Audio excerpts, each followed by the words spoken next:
If you're talking sports, it's the matchup. Mickey here with Zizzy, yeah, we cutting it up. Just a couple athletic enthusiasts. You know what it is, the Mickey Zizzy podcast.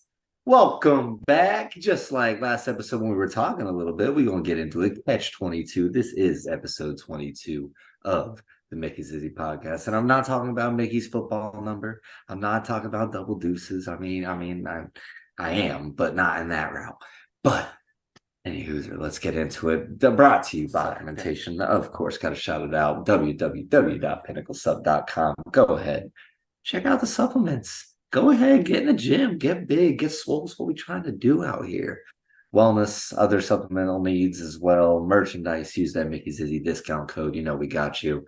And on top of that, our main man, Grant Anderson, you know, the secret sauce shooter, smucker, smack talker, the OBL extraordinaire. That is the man. Check out G for 3 across a bunch of different platforms. I know he's got some other social media handles as well.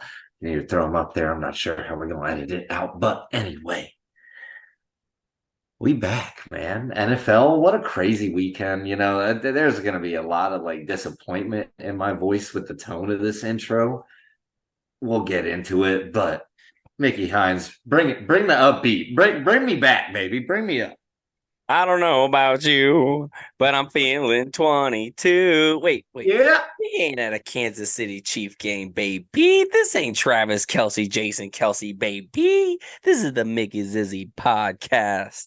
Welcome back, ladies and gentlemen, bringing you all the best sports around and our hot takes, our good takes, our very expertise takes here on the Mickey Zizzy podcast. And of course, we're going to bring it. It was honestly a pretty good weekend for your boy in the football realm, which is kind of odd to say here on the podcast. But before we get all the way into our dive with basketball as well, that's why we rep it. We're going to be talking some NBA as it started off tonight. Let's do our Mark Mason person of the week. Who you got? Mark Mason person of the week is going to go to Mr. Michael Mercado, again, the tattoo artist. I mean, he's continuing it, guys. I mean, I can't show it all, but I mean, it's coming in. It's getting there. And I mean, we on top of that, like got to hang out with him outside of like the tattoo studio a little bit and just getting to know him better as a dude. I mean, he's just a good dude, man. And so it's just been cool to hang out with him, kind of add a new friend to life, I guess. And that doesn't happen all as much outside of just like work and just rec leagues and all that. I mean, you meet people, but it's always awesome to meet just another good one. So, I mean, he's been working on rebuilding his own car and doing some other cool stuff in his own downtime. So that's been really cool to just talk to him about, get to know him a little bit. But on top of that, I mean, he is absolutely killing the tattoo game. He's doing some other street art as well, some modern art. It's been pretty cool to watch his journey. So got to shout him out and also very appreciative at the same time. So thank you, Mike. All right. The ink therapy went well. Love to hear it. Now, my person of the week, this person might have been mentioned before. I wish all of our stat gurus who keep track of the stat, which I probably should have in the beginning, is going to go out to the random Arby's worker in Williamsburg, Iowa. Yes, he's back. This dude, I went back, right? Because sometimes if I forget a lunch, it's kind of my go-to, my staple. If I forget my lunch, if I don't pack it. And I get up there, and once again, he's like, and hello, welcome to Arby's. How can I take your order? I was like, oh my gosh, all right. I feel like I'm on a game show. I'm like, all right, like the number one, the roast beef. He's like, all righty, then we can do that for you. And what else would you like with your order? I was like, all right, what else do I want? I want a shake. All righty, I added that to your meal. Anything else you would like to complete your order? All righty, pull up to the next window. I was like, dude, this guy's legendary. Legit, that one interaction I had with the Arby's worker legit made my day. I tweeted about it. And like, that's just showing like, have fun with your job. Have fun with what you're doing, right? Not too many people really enjoy working at like the fast foods, those jobs when we were like 14, 15, 16, right? Like, oh man, I got to work this job. But that guy went out and had fun. He benefited my day. He made the rest of my work day to go teach my students like way better. So shout out Arby's. We got the meat, baby. Dude, shout him out. I just want to say that your interactions with fast food employees are some of the greatest I've ever seen. Let's just stop there. But at the same time, like I want to know, is he like trying out for a gig? Like, is it just like, because I would that's a sign off. I'd be so pumped at the window if I heard that. So shout him out. That's awesome. Did we get a name? No, The next name time. is Next, maybe I should forget my lunch tomorrow and go figure out the guy's name. I'll figure it out. I think some of my students work there. I'm investigating now. bet bet. Unlike the bus stop dude, but no, let's get into it. We're gonna start off with basketball, be ending with football since it is opening day. And Yank, to be honest with you, we missed a lot of the big headlines that we are going to cover right here, right now. Not with too many crazy things, but our initial thoughts about like the huge trades that went down. Yank, we're going to start off with maybe probably the biggest one, the new duo in the NBA, Freak Time, is what a lot of people are calling it. But Damian Lillard to the Bucks. Are we playing 2K once again? I feel like the NBA is legit playing 2K in it, like someone other's world. Like we're living that. And Ronnie's Dame got is the old though. controller, man. Yeah. Dame is old though, but he's obviously going to be an elite scorer. He's going to be putting up points. He's going to be such a great addition, a great positive for Giannis Antetokounmpo. And the Bucks are a front runner. I mean, they still got Chris Middleton, right? They still got Brook Lopez. Like they pretty much still got their dogs. Like they got rid of some draft picks and whatnot, but like they're still all the way in it. Now, someone did get Drew Holiday from them, but we'll talk about that in just a little bit. So your initial thoughts? I mean, Miami thought y'all were going to get them, and Well, my initial thoughts are just like sadness and like despair and being super upset about that entire trade because, yeah, like obviously he comes out, he has the trade request. He specifically points out, I want to go to Miami. That's the whole talk. The however many deals were tried that they tried to get done, how many different offers were made. And then even up until I would say even weeks before the trade actually occurred, it was like I'm not reporting to training camp if it's not anybody other than Miami. Like he was staying pat on it, and I was obviously as a Miami Heat fan super excited about the possibility of that because we are in a way in my mind still like that one additional superstar gets you over the top player away from being that go-to championship contender in the East. But obviously he ends up on the Bucks. And they keep everybody. Like to me, it's like, yeah, I mean, they give away a couple bench pieces that are coming off, but like I thought at least they'd have to give away Middleton. Or I thought for sure oh, they'd have to give away Middleton. Like I know they lose Drew in free agency, and that's going to be a whole part of this but who conversation. takes his place is Damian Lillard. Like But his that place is defense. taken by Damian Lillard. Yeah, you might lose little bit on the defensive end, but it doesn't compare to what he's going to be able to give you on the offensive end, and especially down the road finishing games. This guy is cold blooded, ice in his veins. We've seen him do it time and time again. Milwaukee's had some struggles in the playoffs when it comes to stuff like that. Yeah, they have one championship, but we've also seen them knocked out early. We've seen them not be able to finish series when they've been up. This is the guy that helps them do that 100%. Oh, this is the key piece. And the thing you said there was like they're already a championship team. Like they're a top three team in the East, no matter what. Like they are in it when we do our East and West breakdown for the top threes of our predictions. Like they're in it, and they're obviously going to drop a few ones early, just trying to get that team chemistry down. But like you said, Damian Lillard can solely win a series. He can solely win a game in the playoffs. Right? You can't say that about Chris Middleton. You can't say that about Drew Holiday. But if you Yeah, have I that mean, dude yeah, with Giannis, like that Miami series might go a whole lot different. Right? That's why Miami wanted him. Like Dame can win you one game. Like they were in the finals last year, hate minting it, right? So I think it's going to be scary. But we'll see how they mesh. And it's just those two. You know what I'm saying? Like Middleton will still be a great addition, but it's not like this big three, a super team. It's a strong duo, and that's how you win in the NBA. Granted, we'll talk about the Nuggets later. Let's talk about the Boston Celtics. yeah. I mean, shoot, man. The problem also about the whole Damian Lillard trade is like it has humbled me as a Miami Heat fan because I have to sit here and say that the top two teams in the East, my personal thought, has got to be the Bucks and the C's. It's got to be with these two teams. Let's start with what was the original trade, right? Like they get rid, you let you guys lose Marcus Smart. You lose Marcus Smart, that's big, but you get Kristaps. You get Kristaps in the process. I mean, you kind of pointed it out, and the last time we talked about this when it originally happened, you were talking about how Kristaps was actually healthy for a full season. he started to look like himself, started to show that promise that everybody had talked about back in the day. I mean, and in a way, you kind of brought me over to your side on that because I've had a different way of thinking about things since that conversation. If he can stay healthy, and then the addition of Drew Holiday later on, who is just an absolute stud both ways, plus Jaylen Brown, plus Jason Tatum. I mean, it's not like you guys completely gave away your bench either. This team, I mean, it is loaded top to bottom. I can't sit here but be worried for anybody else in the East when you talk about either of those teams, honestly. And once again, it comes to the meshing point, Yank. It comes to if Porzingis and Drew can fit into the system because JT is still going to be the dude. Jaylen Brown's still probably going to be number 2. But now we have a dominant big and someone's going to stretch out the court because Porzingis can shoot threes, right? And so can Al Horford. Everyone on the roster now can shoot threes. So you can no longer sit in the paint when Robert Williams is the top of the key. Love Rob, Time Lord. I love Grant Williams, kind of. And then you know me and Marcus Smart. I have that special bond. Grizzlies are like top 5 NBA teams just because of Marcus Smart, right? One of my favorite players. But with Drew Holiday, you get more scoring options. You get a more consistent offensive player. He's still a dog on defense. All right, you cannot let that be slouched at anything, any guard he can go play against. All right, that's kind of like how he won his money, being a true point guard. And we said that about the Bucks. Matt, I can still remember. I think it was season 2 or whenever Drew Holiday came to the Bucks. I said that's the piece they needed. Right, they needed a true point guard to facilitate the offense and don't let Giannis facilitate.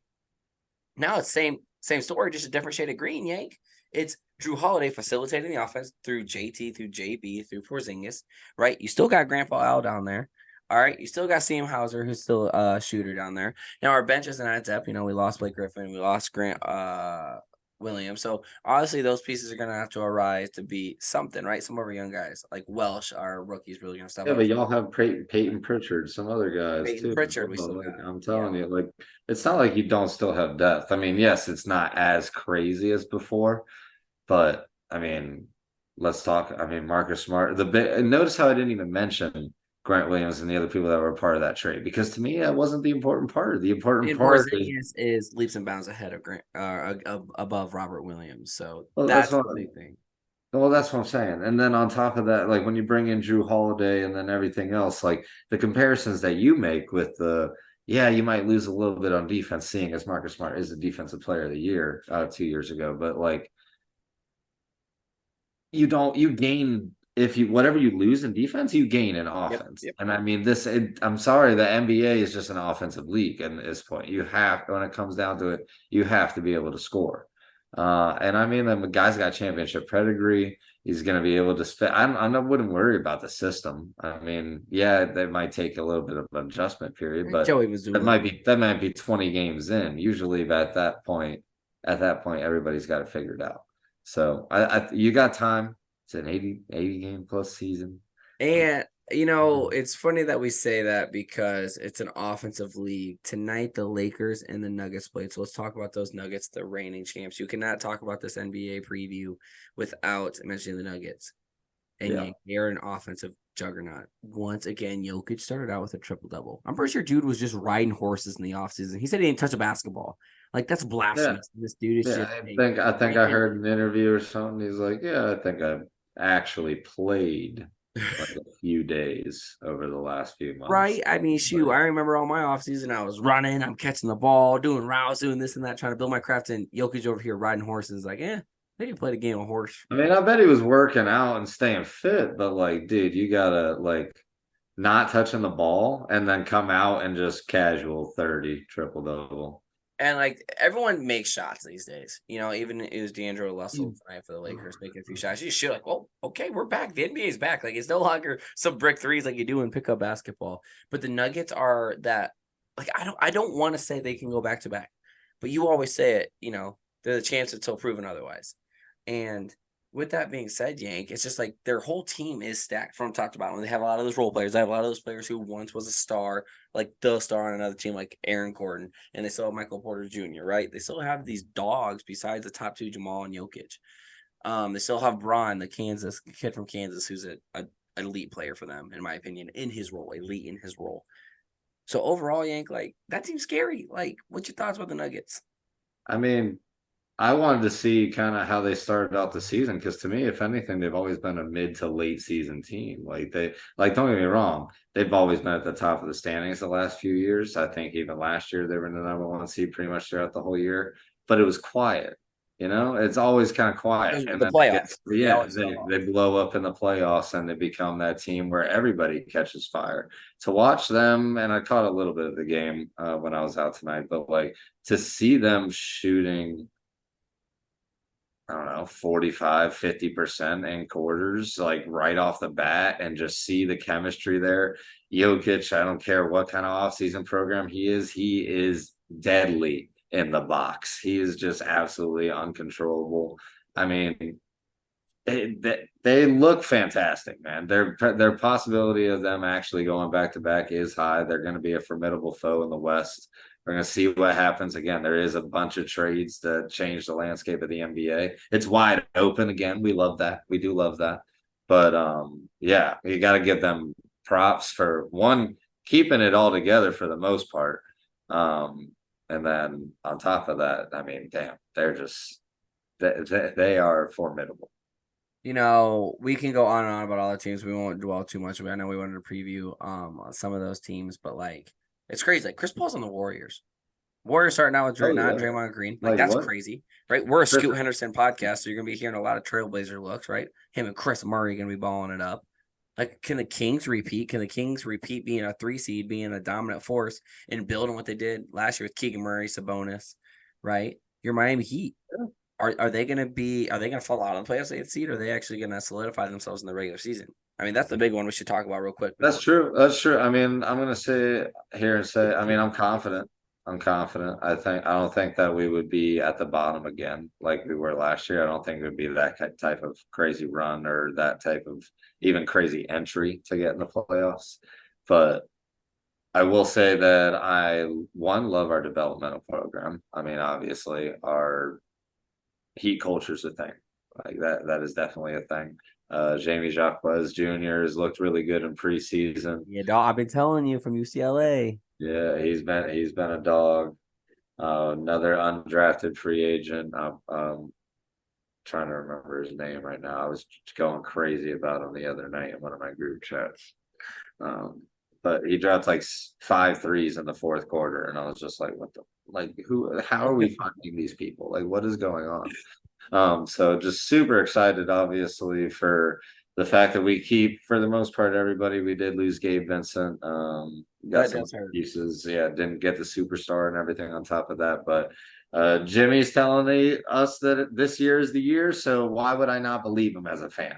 I'm And of going to sit course, there and believe that at least he's going to get us to the play. and I hate hearing that. We have our Heat Celtics rivalry here on this podcast. 3 out of 4 years of doing it, they've ended up in the ECF. When we I talk believe about Jimmy buckets. when we talk about the Eastern Conference and the playoff picture and everything moving down the road, like I know that you guys are the top two teams. I would sit there and say that every time, but I would beg that we get y'all instead of the Bucks.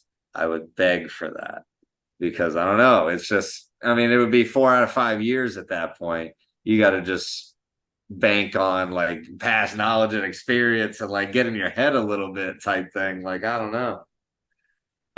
No, I am super ecstatic for the NBA. No, I'm not. It's not going to take everyone. Listen, it's not going to take the NFL from me. All right, but on Tuesday, Wednesdays, shoot, I'll watch a little basketball. Right, I'll be checking in on all the basketball scores throughout the week, throughout the days. What's But the let's best do. part about it? There's sports every night if we want to. If we want to at this point. Exactly. That's Like why life is I'm good. so excited about that. It is awesome. Let's transition to the NFL and let's break it down with our teams. Once again, this episode is brought to you by Pinnacle Supplementation. Go reach your pinnacle. I just ordered my new protein. Go check it out. It's definitely reached my goals, my new maxes. Thanks, Pinnacle. But let's actually talk Make about 415 moving easy, boys. easy. Easy. So real quick, the latest in the Beat the Podcast NFL pickups. It was Oh brutal. God. New record has been broken. Steven Ruiz 1-12. 1-12. It was formerly held by No Greeny in 2022, 2 for 14. And Greeny No Greeny was this week's champ. So it was brutal this week. Your top three are all tied for first. It's a three-way race. Call it Cars, call it Lightning McQueen, the King, and Chick Hicks. Colton Clark, Tyler Frazier, and Haley Hines. I'm still playing catch up. I'm in fourth. Haley Hines, she You're in is just seventh. killing it, man. Yeah, don't remind me. I live with it. Okay. And then let's talk about real quick how we're gonna bring shine light to those who do our activities here on the podcast. We are also going to talk about the fantasy football real quick. So if the playoffs started today, playoffs. Yank would be last. Yep. 1-6. That would be not much has changed in the off the hizzy zizzy. And the top four would be Steven Ruiz, number 1. Number 2, all you need is love, Haley Hines. Number 3, Nick Chugs Beer, Aaron Hilpern. And number 4, Shine with Hines. I'm dancing right now. We are slowly dancing. And I'm just gonna say this. I know it's way too early. It's week 7. We shouldn't even be talking about the playoffs. But like, if Haley and I end up in the title or like in the playoffs facing each other, how wild would it be? It's not gonna be a nice household. Bentley's gonna be real mad. Blood. Dude, that would be. I'm not gonna lie. Even yesterday, like I could only imagine, like with the pick'ems, with the podcast, with the podcast fantasy league and everything. Like she's talking smack to me, like the night of, or like the day before, day after, like first thing in the morning type thing. Like I want to say, like super late last night or early this morning, she hits me with my boy Mahomes, and I was like, oh come on, dude, like 0.4 or whatever it is, dude. Yeah. Oh, I just can't catch a break. Can't catch a break, everybody. From first to last. It hasn't looked good so far. I don't know. It's gonna take a miracle for you to come back. But hey, anything's possible, right? But let's talk about it. I mean, we can rip it off like a band-aid. Let's talk about your Dolphins. Yeah, I mean, we can just keep the train rolling of just Zizzy L's this weekend. Ah, man, can we get a primetime win, please? Like, I'm not gonna lie, like watching that game almost made me start a Snapchat series. Like, I was ready. I was so upset. I had so much things to say. One, let's start with the actual like gameplay of the teams. Eagles stepped up. I'll give them credit. Absolutely. Jalen Hurts specifically stepped up. He always has that like stern, stoic look on his face, like he's never having fun out there until the end of the game or something like that. But it's all right. He's a dog. Let him do that. But no, I mean him, AJ Brown, that connection. There was a couple throws, even with pressure in his face, that were substantial. DeAndre Swift, Jalen Hurts themselves are able to run on us. The tush push, I mean, the brotherly shove, it is unstoppable. At least for them. At least for them, and it's not an illegal play. I'm a defensive player. I know that there's only one argument I have, and that it's we can't press on the center or do anything really against the center as he's snapping the ball. And that gives them a second delay, if you ask me, like a second heads up. But aside from that, it's a strength on strength, low man wins type of play. It doesn't work the same for every other team in the NFL. So you can't really complain about it. They are just that good at it. On top of that, I mean, both teams, very great. Dolphins just got to learn how to win in prime time. Where there's a lot of penalty issues that we could talk about, making great plays. Tyreek Hill even drops a ball that would have been a touchdown and changes the landscape of the game. It's just we have the turnovers or have a mistake that ends up killing us in these big games. And aside from that, I still think that we're just as good as I've been preaching the weeks before. That's why I'm not like heartbroken. But God, if I have to sit here and listen to people say we can't win a game when it matters one more time, I'm gonna freak out. But it's also kind of true. So it'd be kind of nice to see it happen. I'm upset. I'm upset, Mickey. Zizzy is upset. I've never seen this. Typically, it's Zizzy Central with the Heat and the Dolphins lately. Oh my goodness, so it's weird to see this side of you a little antsy. Yeah, no, it's not a good place to be. Peeved. I'm a little peeved. No, I mean they still are a juggernaut, and they definitely did get slowed down. I think they just it was giant versus giant, and the Eagles are really that big of a deal. They wanted to come off that revenge. I know after the L, they wanted to come and make a statement. They definitely did against Miami on primetime. I mean, talk about a Sunday night football game. Like, that was beautiful. I loved it. I was so ready for it. I almost put the Dolphins onesie on Bentley. I was so excited for them. Right? Just to watch good football. Like, that was good, genuine, exciting football.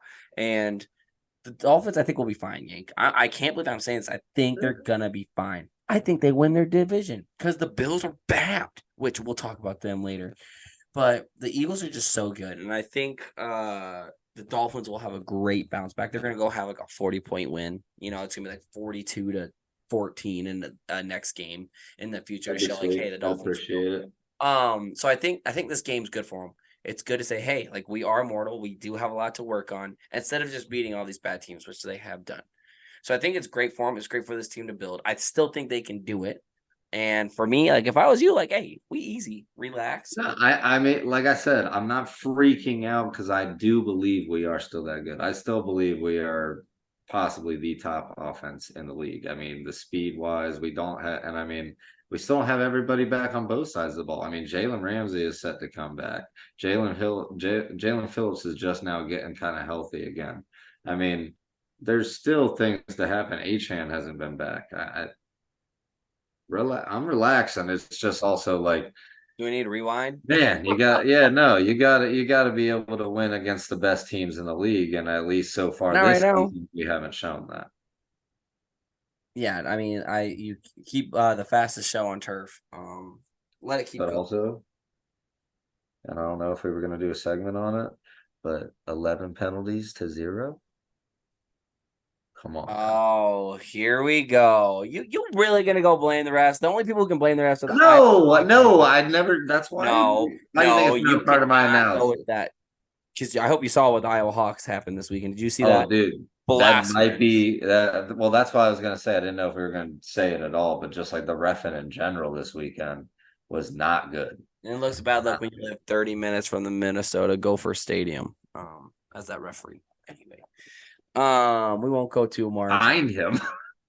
We are, and he did it last year at my wedding. We were there. We watched the game with Jack Campbell. Yeah. We happened on my anyway.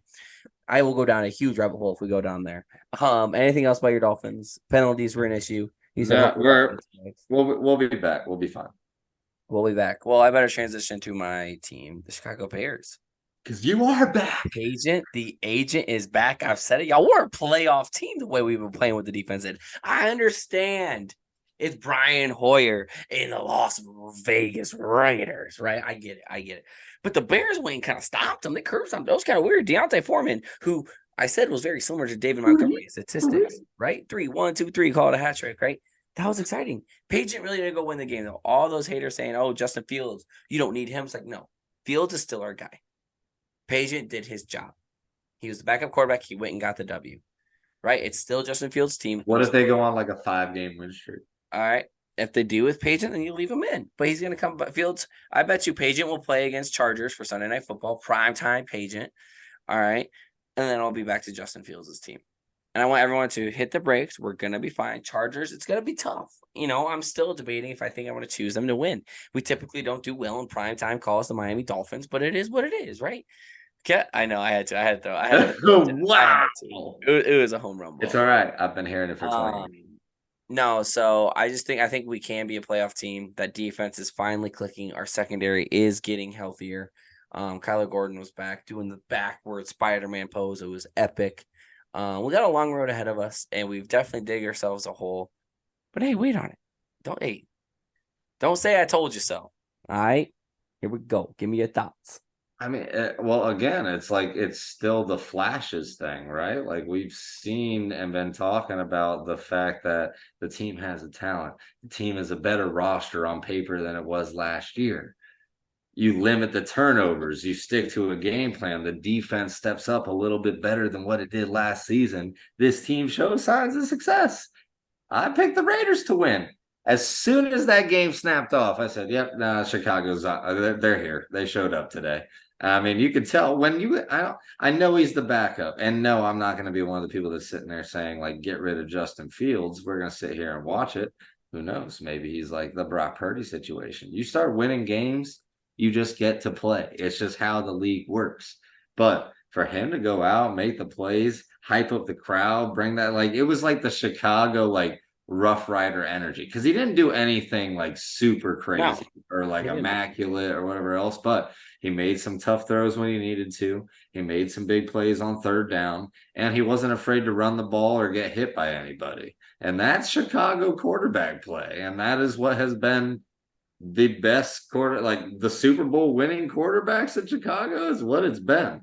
I'm not saying that he's the answer. I'm just saying it was fun to watch for a game, and it was good to see the team rally around everybody and just play coherently for a full 4 quarters. There wasn't really a time during that game where it was like, oh, this is in doubt, like this is worrisome.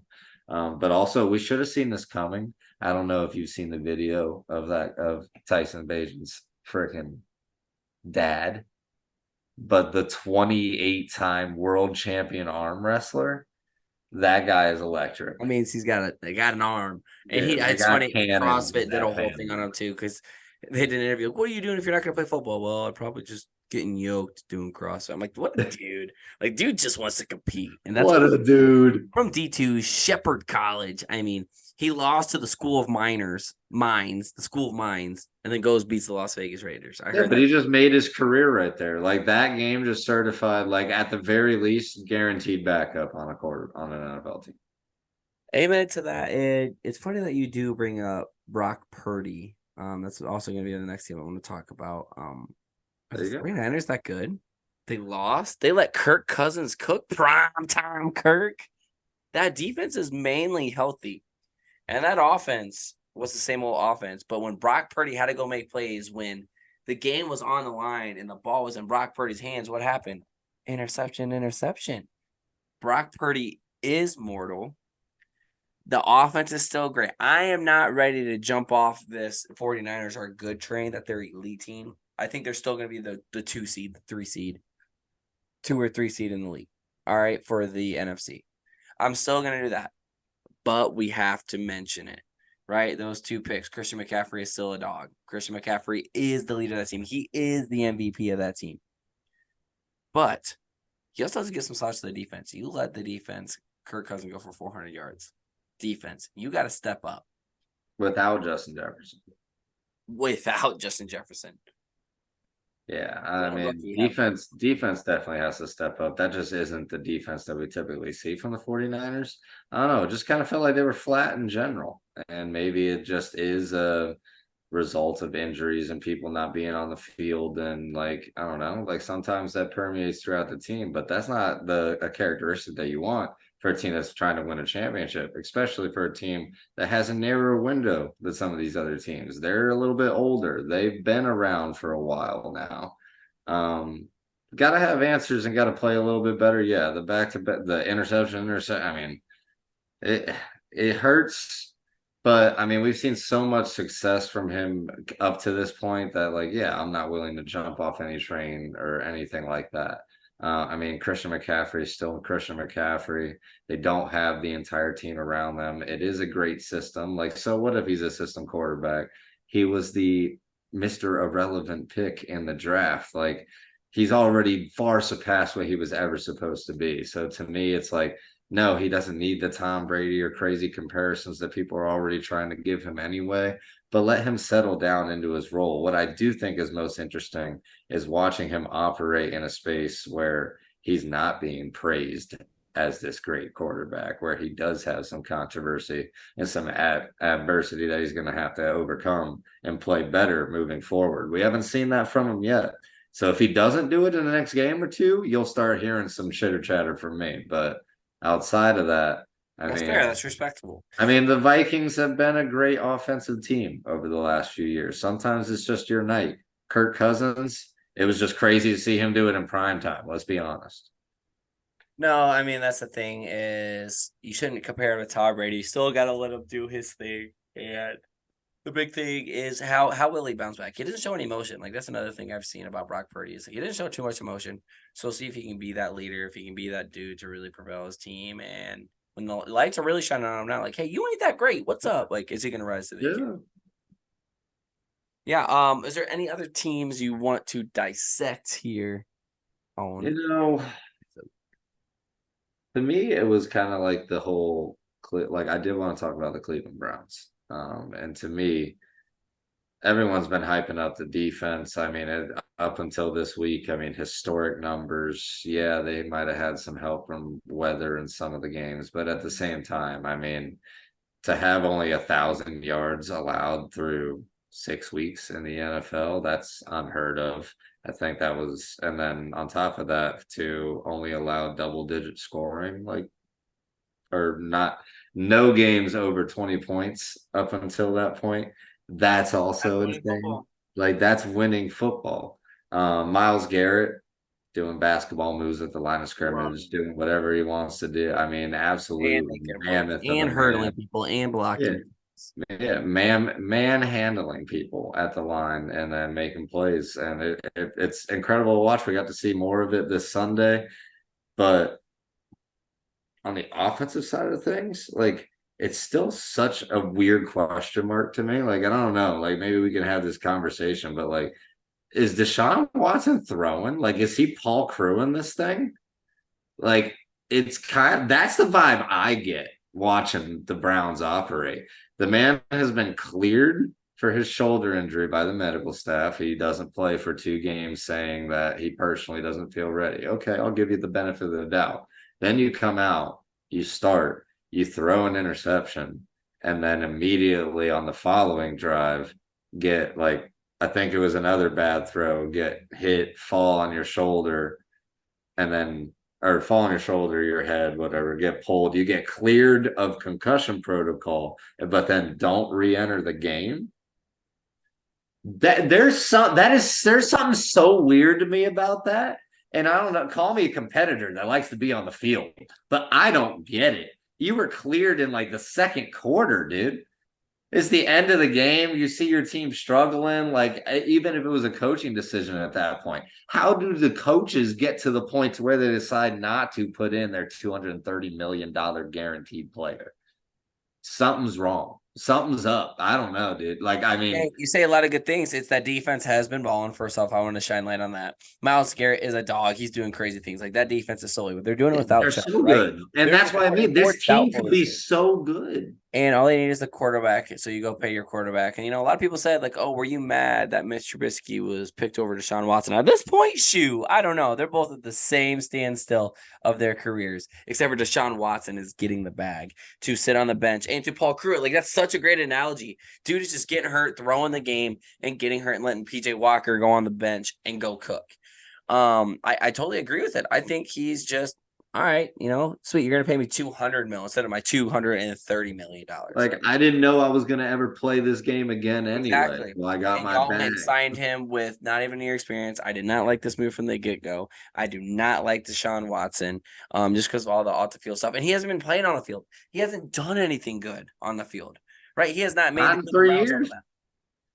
I haven't. He hasn't. It's crazy. And Deshaun Watson, I'll tell you what, they are a great team, and Deshaun Watson, you saying it. I can't get behind it. No matter what you say, what you do. And I mean, 2020 Deshaun was fantastic. You would love to see that again, but like, I don't know. I'm pretty fed up as just a consumer of the game and like a fan of the game, just watching it. It just doesn't, like I said, it gives Paul Crew vibes. It's very weird. All true. It's very weird, man. Like, I just don't like it. But I mean, on top of that, though, like their team could be just so great if he was able to be that guy. If they were, I mean, because the defense is balling, they got Cooper, they got even Jerome Ford just stepped up with Nick Chubb being And out. he's gonna be doubtful though. That's what Like, sucks. oh God. Ugh.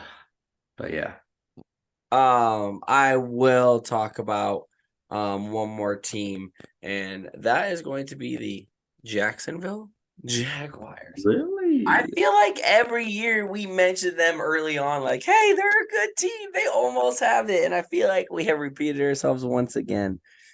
But I think they can do it, Yank. I mean, this has been a radar team for a while. Etienne Jr. is an absolute monster. It's the reason why, because I have him on fantasy. And Trevor Lawrence is really clicking, and that defense is getting after. And they played in a lot of primetime games, and they played overseas. They played like 4 games in 19 days. I think that was the stat.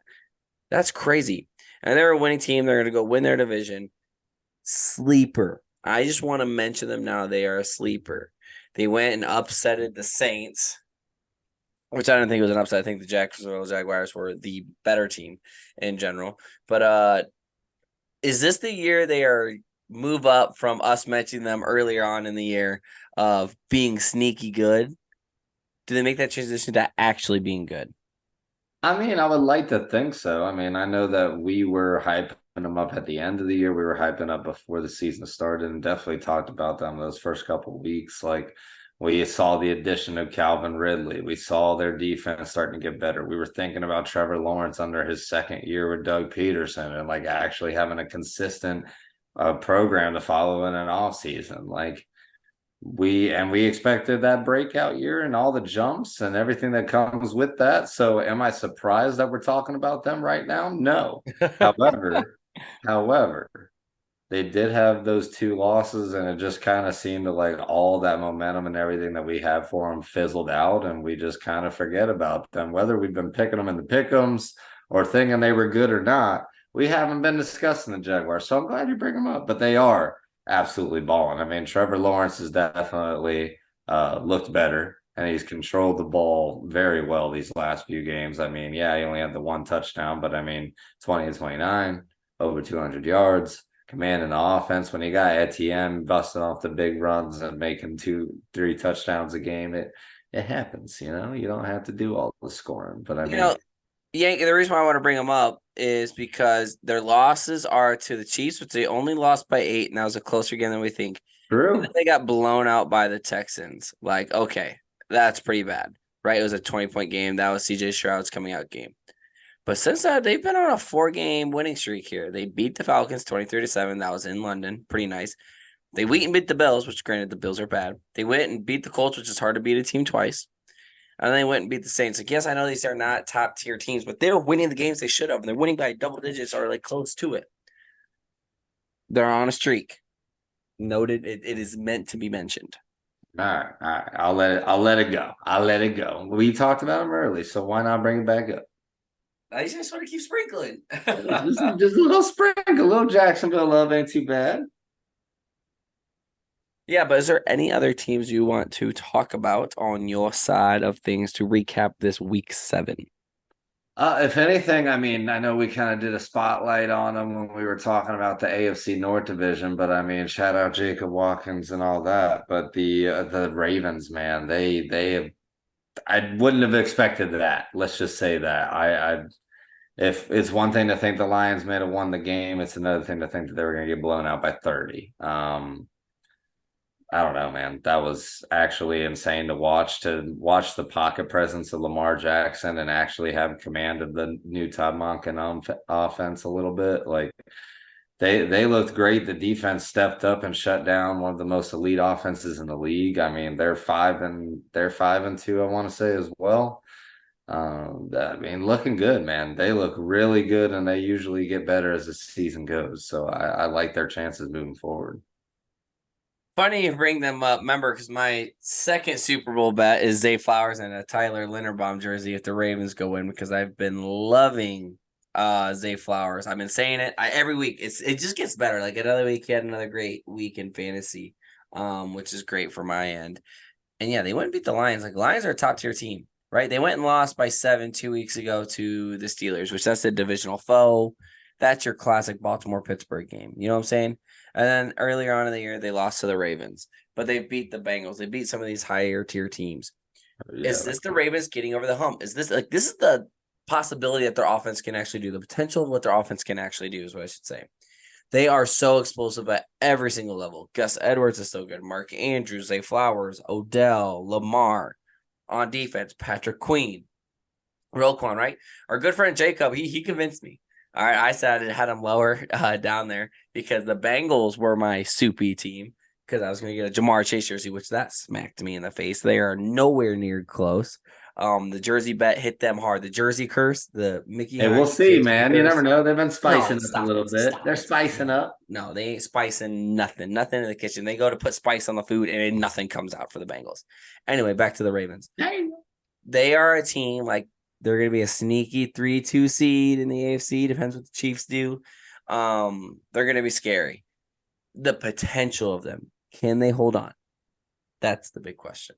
Yeah, they haven't finished well, so I can't say that. Like typically I was liking to say that the Ravens are a team that would get better, but you're right. Like Lamar's gotten injured a lot at the end of these seasons. But You he got did get to paid, so hopefully he doesn't pull a Deshaun Watson and is like, dude, I'm ready. Let's go win the whole dang thing. Yeah, I mean, absolutely. I mean, I would not doubt it or put it past this team. I think they are that formidable. And the Lions will bounce back, but it's definitely a gut check moment. Oh, 100%. And it'll be very interesting to see how they bounce back this coming up week, which I think they play on Monday night versus the Raiders. Oh, I got no other teams, Yank, before we hit up this lightning round. We haven't done a lightning round in a while. It's gonna be great. no, I'm excited for the lightning round. So let's hit it. Let's hit it. Oh yeah. Before that, once again, people, if you ever want to come on the podcast, please let us know. Please go check out some of the people we love sponsoring. That is G for 3 and Pinnacle Supplementation. And just go watch some football. Go watch some basketball, y'all. Tis the season. Call it Christmas. Every night. Let's go. Every night. But let's get to it. The Atlanta Falcons upset the Tampa Bay Buccaneers 16-13. Can the Falcons go win a division and become a playoff team? I say no, Zizzy. What do you say? They got a shot. They got a shot just like Young who kicking a 50-yarder plus for the win. Next up, the Browns. We already talked about, but we'll talk about the game a little bit more. 39-38 in an absolute barn burner. Deshaun Watson is not the answer according to our episode. Yank, does that still stay true? I mean, the defense is the answer, so that's all that matters at this point. I mean, 38 points is a lot. Gardner Minshew is the best backup in football, but geez. 39-38, absolute barn burner. Sticky situation. On the flip side, Tyrod Taylor's proven that Daniel Jones does not deserve the bag. 14-7. Giants win over the Commanders. Absolutely shocking. Are the Commanders done? Yes, they are. Commanders are done. I wish Tyrod had had a chance to be a full-time starter somewhere in his career without some weird, crazy injury. But man, hey, good for the Giants. Ain't that the truth? And another big upset. That's why this week was so bogus. 29-25. The New England Patriots. Bill Belichick's 300th win. The Bills are not good. I hopped off the wagon at the right time for them to go to the Super Bowl bound, be one of the best teams in the AFC. I hopped on at a great time. Just saying. I mean, what all I can say is I'm so ecstatic because they are trying to gift us the division. And yes, and I think they will. They're going to wrap it and tie it in a bow. Seahawks beat the Cardinals 28-10. It was the better team. Better team won this today for the Seahawks. Yeah, didn't write back. Didn't write back, but the Steelers did 24-17 over the Rams. Mike Tomlin, one of the greatest coaches of all time, once again finding a way to make this team, who that offense is not very good, find a way and get her done. Bro, and the way he has handled this whole off season, everyone bashing one of his coordinators, like he has found a way to somehow rise him from the ashes and to revive this team. He's incredible, man. But again, another one of those where I was just like, what the heck? Like the Rams have played so well. I don't know. Yeah, that one hurt a lot of people. But this one in that, the Kansas City Chiefs win 31-17. Now, are the Chiefs getting back to super team form? Or are the Chargers that bad? That's a question for the future. Yeah, I mean, Brandon Staley got to go. That's my opinion. Whoa! That's my opinion for the Chargers, but we can get into that another time. That is Chiefs are returning to form though as well. They are starting to find their rhythm, and that's always scary for the league. Wow. Now that's a crazy take here in the lightning round, but let's move on. Broncos win 19-17. They cooked up some cheese curds in the NFC North. Broncos find a way to do it. Love Picks is the guy. He's going to continue not to do well, in my opinion, Jordan Love, and that's coming off of a bye. Yeah. Broncos win. Kind of surprising there, I'll be honest. How'd Haley like that one? She did not like it at all. She was very sad, but she was happy for me because the Bears actually won. Let's keep moving forward. And actually, that does conclude our lightning round, as we've already talked about the Dolphins-Eagles game and the 49ers-Vikings. Like I said, it was a crazy week in the NFL, Yank. I mean, records were broken for the worst week ever. I flipped a card That's and it crazy. got the best record for this week. Had to have been by a good amount too, because like I didn't have a good week and I gained position. Like I was gaining positions or gaining games on. Oh yeah, you went 6-7, dude, and like 6-7 was the third best record of the week. Like that's crazy. There's a ton of 4 win, 3 wins. Jared Like Mason had 2. I was sitting there thinking about it. I was like, if anybody had more wins than losses this week, they killed it. And Like I they, did, and I had 7-6. dude, congratulations, I brother. was 7-6 in the crazy week. Yeah, but it brought the host back into it. Back to the I'm top not in the five. top 3. Yeah, I'm not All-American status, but I'm knocking on the door. And all be all, this episode's been great, Mr. Yankovic. Let's continue to watch football. How crazy would it be if the Bears made it? You know, that's my hot take before we peace out of here. Playoff team. How crazy?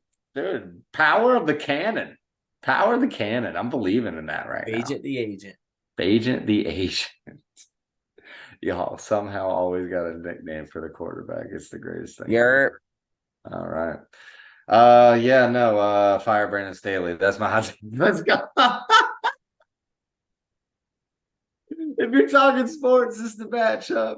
Mickey Hoover Zizzy ever cutting it up. Just a couple athletic enthusiasts. You know what it is, the Mickey Zizzy podcast. Have a great night, everybody. Peace. Peace.